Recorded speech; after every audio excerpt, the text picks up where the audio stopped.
श्री शिव पुराण।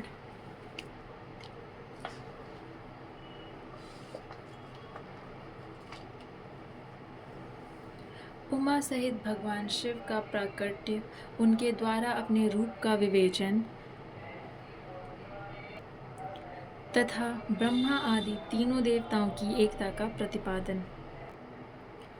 ब्रह्मा जी कहते हैं, नारद, भगवान विष्णु के द्वारा की हुई अपनी स्तुति सुनकर करुणानिधि महेश्वर बड़े प्रसन्न हुए और उमा देवी के साथ सहसा वहां प्रकट हो गए। उस समय उनके 5 मुख और प्रत्येक मुख में 3-3 नेत्र शोभा पाते थे।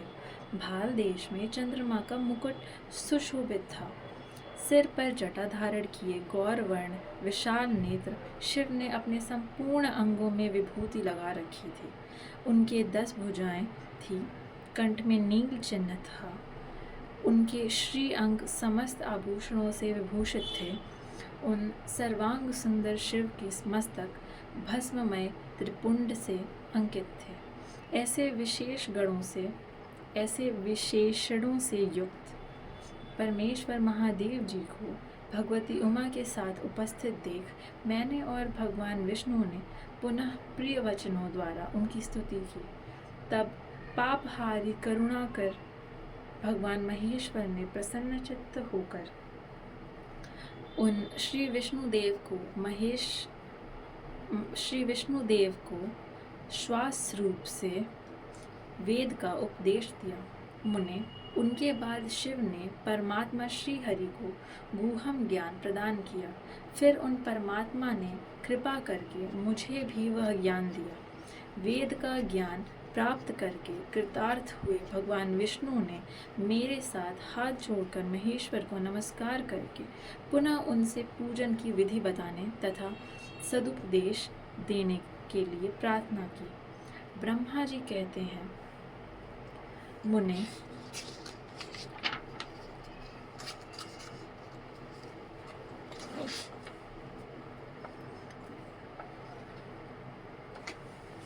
श्री हरि की यह बात सुनकर अत्यंत प्रसन्न हुए। कृपा निधान भगवान शिव ने प्रीति पूर्वक यह बात कही। श्री शिव बोले, सुरश्रेष्ठ गण, मैं तुम दोनों की भक्ति से निश्चय ही बहुत प्रसन्न हूँ। तुम लोग मुझ महादेव की ओर देखो। इस समय तुम्हें मेरा स्वरूप जैसा दिखाई देता है वैसे ही रूप का प्रयत्न पूर्वक पूजन चिंतन करना चाहिए। तुम दोनों महाबली हो और मेरी स्वरूप भूता प्रकृति से प्रकट हुए हो। मुझ सर्वेश्वर के दाएं बाएं अंगों से तुम्हारा आविर्भाव हुआ है।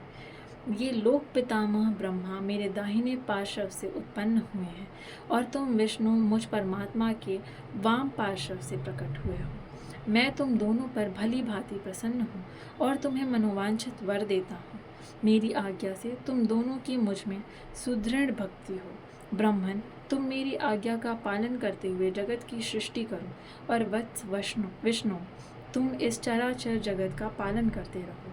हम दोनों से ऐसा कहकर भगवान शंकर ने हमें पूजा की उत्तम विधि प्रदान की, जिसके अनुसार पूजित होने पर वे पूजक को अनेक प्रकार के फल देते हैं। शंभु की उपर्युक्त बात सुनकर मेरे सहित श्री हरि ने महेश्वर को हाथ जोड़ प्रणाम करके कहा। भगवान विष्णु बोले, प्रभु, यदि हमारे प्रति आपके हृदय में प्रीति उत्पन्न हुई है और यदि आप हमें वर देना आवश्यक समझते हैं तो हम यही वर मांगते हैं कि आप में हम दोनों की सदा अनन्य एवं अविचल भक्ति बनी रहे। ब्रह्मा जी कहते हैं, मुने, श्री हरि की यह बात सुनकर भगवान हर ने पुनः मस्तक झुकाकर प्रणाम करके हाथ जोड़े खड़े हुए उन नारायण देव से स्वयं कहा। श्री महेश्वर बोले, मैं सृष्टि पालन और संहार का करता हूँ, सगुण और निर्गुण हूँ तथा सच्चिदानंद स्वरूप निर्विकार पर ब्रह्म परमात्मा हूँ। विष्णु सृष्टि, रक्षा और प्रलय रूप गुणों अथवा कार्यों के भेद से मैं ही ब्रह्मा, विष्णु और रुद्र नाम धारण करके 3 स्वरूपों में विभक्त हुआ हूँ। हरे, वास्तव में मैं सदा निष्कल हूँ। विष्णु, तुमने और ब्रह्मा ने मेरे अवतार के निमित्त जो स्तुति की है, तुम्हारी उस प्रार्थना को मैं अवश्य सच्ची करूँगा, क्योंकि मैं भक्त वत्सल हूँ। ब्रह्मन, मेरा ऐसा ही परम उत्कृष्ट रूप तुम्हारे शरीर से इस लोक में प्रकट होगा, जो नाम से रुद्र कहलाएगा। मेरे अंश से प्रकट हुए रुद्र की सामर्थ्य मुझसे कम नहीं होगी। जो मैं हूँ वही यह रुद्र है। पूजा की विधि विधान की दृष्टि से भी मुझ में और उसमें कोई अंतर नहीं है। जैसे ज्योति का जल आदि के साथ संपर्क होने पर भी उसमें स्पर्श दोष नहीं लगता, उसी प्रकार मुझ निर्गुण परमात्मा को भी किसी के संयोग से बंधन नहीं प्राप्त होता। यह मेरा शिव रूप है। जब रुद्र प्रकट होंगे तब वे भी शिव के ही तुल्य होंगे। महामुनि, उनमें और शिव में परायेपन का भेद नहीं करना चाहिए।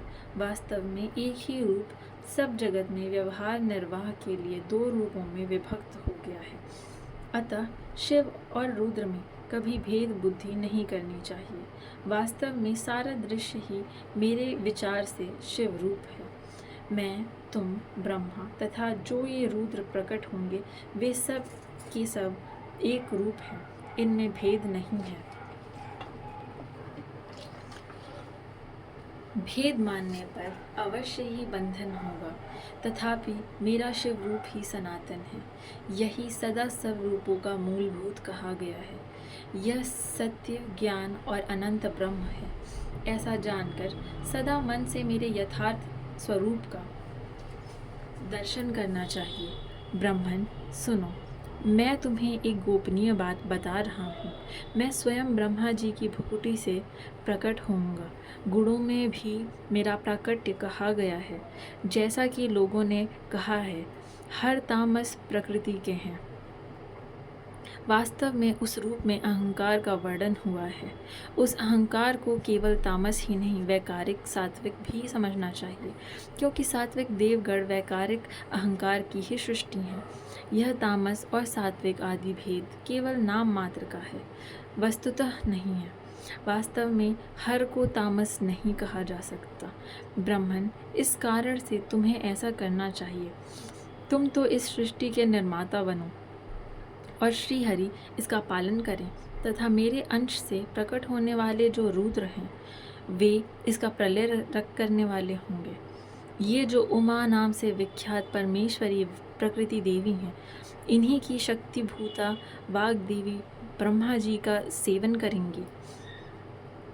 फिर इन प्रकृति देवी से वहाँ जो दूसरी शक्ति प्रकट होंगी वे लक्ष्मी रूप से भगवान विष्णु का आश्रय लेंगे।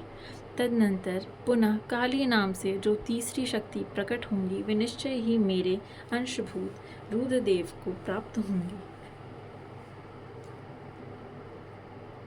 वे कार्य की सिद्धि के लिए वहाँ ज्योति रूप से प्रकट होंगे। इस प्रकार मैंने देवी की शुभ स्वरूपा पराशक्तियों का परिचय दिया। उनका कार्य क्रमशः सृष्टि, पालन और संहार का संपादन ही है। सुरश्रेष्ठ, ये सब की सब मेरी प्रिया प्रकृति देवी की अंशभूता हैं। हरे, तुम लक्ष्मी का सहारा लेकर कार्य करो। ब्रह्मन, तुम्हें प्रकृति की अंशभूता वाग देवी को पाकर मेरी आज्ञा के अनुसार मन से सृष्टि कार्य का संचालन करना चाहिए, और मैं अपनी प्रिया की अंशभूता परात पर काली का आश्रय ले रुद्र रूप से प्रलय संबंधी उत्तम कार्य करूँगा। तुम सब लोग अवश्य ही संपूर्ण आश्रमों तथा उनसे भिन्न अन्यान्य विविध कार्यों द्वारा चारों वर्णों से भरे हुए लोक की सृष्टि एवं रक्षा आदि करके सुख पाओगे। हरि, तुम ज्ञान विज्ञान से संपन्न तथा संपूर्ण लोगों के हितैषी हो। अतः अब मेरी आज्ञा पाकर जगत में सब लोगों के लिए मुक्तिदाता बनो। मेरा दर्शन होने पर जो फल प्राप्त होता है वही तुम्हारा दर्शन होने पर भी होगा। मेरी यह बात सत्य है, सत्य है, इसमें संशय के लिए स्थान नहीं है। मेरे हृदय में विष्णु है और विष्णु के हृदय में मैं हूँ। जो इन दोनों में अंतर नहीं समझता वही मुझे विशेष प्रिय है। श्री हरि मेरे बाएं अंग से प्रकट हुए हैं, ब्रह्मा का दाहिने अंग से प्राकट्य हुआ है, और महाप्रलयकारी विश्वात्मा रुद्र मेरे हृदय से प्रादुर्भूत होंगे। विष्णु, मैं ही सृष्टि, पालन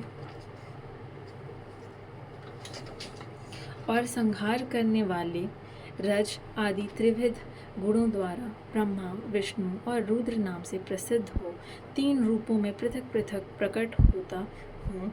साक्षात शिव गुणों से भिन्न हैं, वे प्रकृति और पुरुष से भी परे हैं। अद्वितीय, नित्य, अनंत, पूर्ण और निरंजन पर ब्रह्म परमात्मा है। तीनों लोकों का पालन करने वाले श्री हरि भीतर तमोगुण और बाहर सत्वगुण धारण करते हैं। त्रिलोकी का संहार करने वाले रुद्रदेव भीतर सत्वगुण और बाहर तमोगुण धारण करते हैं तथा त्रिभुवन की सृष्टि करने वाले ब्रह्मा जी बाहर और भीतर से भी रजोगुणी हैं। इस प्रकार ब्रह्मा, विष्णु और तथा रुद्र इन 3 देवताओं में गुण हैं, परंतु शिव गुणातीत माने गए हैं। विष्णु, तुम मेरी आज्ञा से इन सृष्टिकर्ता पितामह का प्रसन्नतापूर्वक पालन करो।